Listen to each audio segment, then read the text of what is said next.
மாதம்பட்டி ஏதாவது பேசுவாரா, மாதம்பட்டி ஏதாவது சொல்லுவாரா அப்படிங்கிற எதிர்பார்ப்புகள் இருந்துச்சு. மாதம்பட்டியை பொறுத்தவரைக்கும் எந்த விதமான பதிலையுமே எங்கேயும் சொல்லல.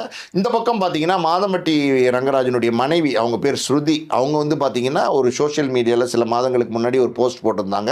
அதில மாதம்பட்டி, ஸ்ருதி 2 குழந்தைகள் இருக்கிற மாரி ஒரு ஃபோட்டோவ போட்டு, இதுதான் என்னுடைய உலகம் அப்படின்னு போட்டிருந்தாங்க.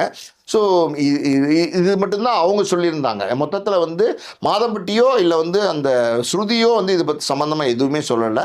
ஸோ யாருமே எந்த பதிலுமே சொல்லலையே, யாருமே பேசலையே, எந்த ரியாக்ஷனுமே இல்லையே அப்படின்னும்போது, உடனே ஜாய் கிஷ்கில்டா ஒரு வீடியோ ஒண்ணு வெளியிட்டிருந்தாங்க. என்னன்னா, "பொண்டாட்டி, நான் வந்து காப்பி சாப்பிட்டேன் பொண்டாட்டி, குளிச்சுட்டு வீட்டுக்கு போறேன் பொண்டாட்டி, நான் வந்து உங்களுக்கு பேசுறேன் பொண்டாட்டி, பொண்டாட்டி பொண்டாட்டின்லாம் வந்து வீடியோலாம் வெளியிட்டிருந்தாங்க.